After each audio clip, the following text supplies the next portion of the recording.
Hola amigos, mi nombre es Karina Barajas y esto es El arte imita la vida, donde analizaremos la representación de la vida en las películas. En esta ocasión vamos a analizar Arráncame la vida. Veremos qué tanto de la película fue real y qué tanto no lo fue. Así que antes de seguir viendo este video, les recomiendo ver la película porque el video está lleno de spoilers. Dicho esto, comencemos.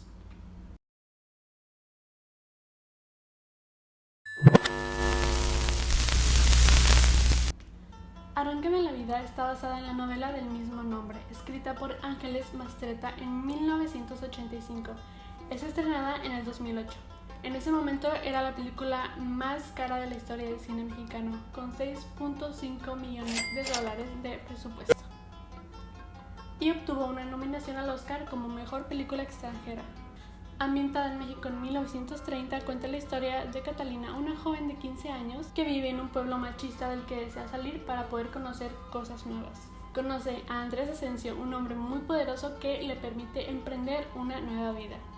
Pero con el paso del tiempo, Catalina se da cuenta que al unirse con Asensio, su vida se ha vuelto infeliz y ha perdido su total libertad. Al no poder dejar su desdichado matrimonio, Catalina comienza una relación con Carlos Vives.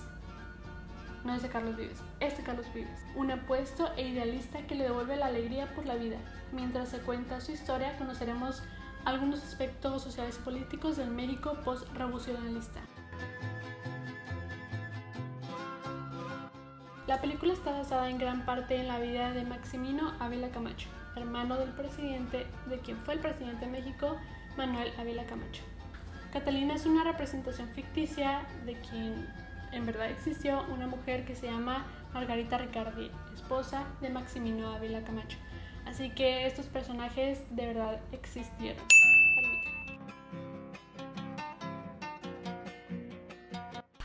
Si bien la Revolución Mexicana comenzó en 1910, como ya todos sabemos, una lucha en contra del régimen porfirista que duró 34 años, la Revolución Mexicana se convirtió en una guerra civil. Se peleaban por el poder en búsqueda de libertades democráticas, dinero y poder. De hecho, algunos teóricos explican que una vez que Porfirio Díaz dejó el poder, los líderes de la revolución antepusieron sus objetivos de la misma lucha para pelearse por el poder, por el dinero, y se convirtió en una guerra de traiciones. El periodo de un México post-revolucionista comenzó después de la promulgación de la Constitución en 1917 y se acabó este periodo en 1968.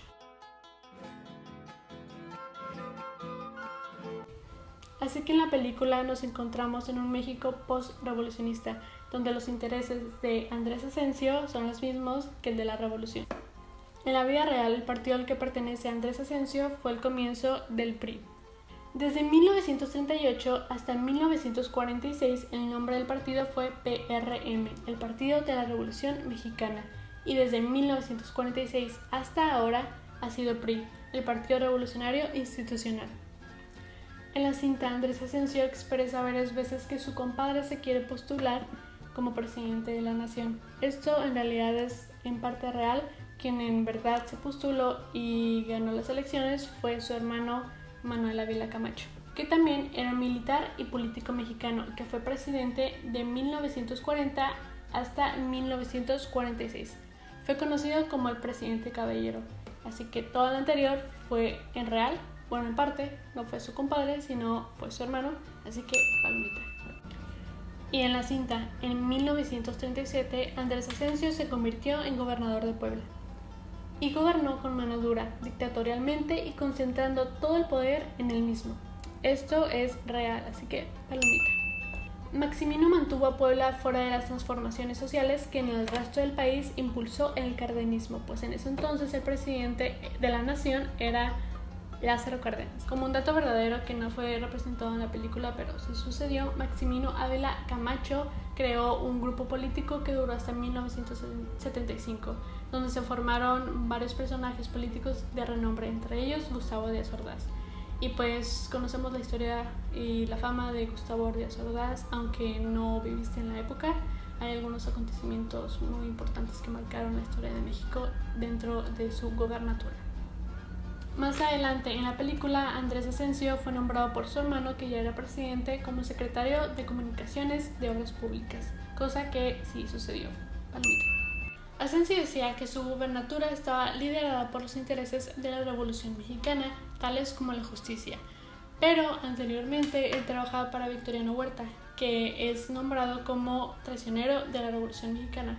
Entonces ahí más o menos se ve cómo es que esta persona trabajaba, cómo era su personalidad. Él se iba a lo que le convenía nada más. Así que según la fama que él tiene, todo esto es completamente cierto. Así que palomita. Más adelante en la película conocemos a Carlos Vives, que se vuelve amante de Catalina. Como ya dije, Catalina es la esposa de Andrés Asensio. Y este personaje, Carlos Vives, va en contra del partido al que pertenece Andrés Asensio. Carlos Vives y otro personaje que lo acompaña siempre, Cienfuegos, querían reunir a la clase obrera para rebelarse contra el gobierno.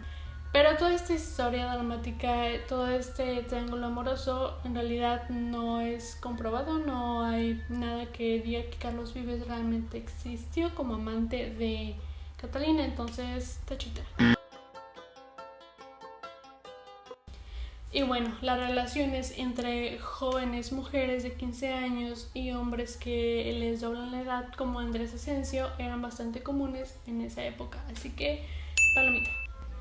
Y de hecho, algo muy notable en la película era que aquellas relaciones no se basaban en la comunicación. Maximino le ocultaba cosas a su esposa, no porque temía de cómo actuara cuando lo supiera, sino que nomás no le daba gana contarle.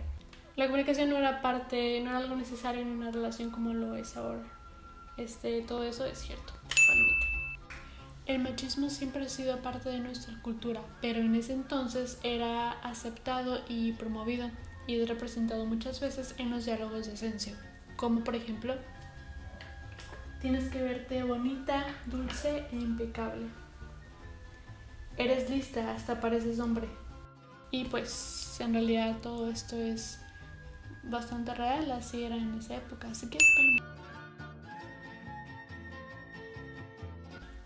y la muerte de Maximino Ávila Camacho quedó entre sospechas. Maximino Ávila Camacho tenía muchos enemigos, así que no se descartaba la posibilidad de que muriera por un homicidio. Y bueno, en la película falleció por medio de unas hierbas que le puso el té su esposa, pero nadie más supo qué pasó. Entonces, de igual manera, ambas muertes, tanto en la película como en la vida real, fueron sospechosas, pero nunca se comprobó nada. Así que digamos que esto no fue cierto, porque en la película dice que Catalina fue quien lo mató, así que tachita. De 5 estrellas, ¿cuántos le doy a esta película según su parecido a aquella realidad? Debido a que los nombres de los personajes no son los mismos que en la vida real y que algunos sucesos históricos están un poco cambiados por la dramatización, que es conveniente para una película, pero hay algunas que son más fieles a ciertos sucesos históricos, le doy un 3.5 estrellas. Y bueno, hasta aquí el video. Espero que hayan aprendido más cosas sobre nuestro México en aquella época, que yo sé que puede llegar a ser algo confuso la primera vez que nos las enseñan en la escuela. Y todas las películas tienen historias verdaderas. Yo, como amante de estas historias, realmente disfruté esta película y espero que este análisis haya sido de su agrado. Nos vemos en la próxima. Bye.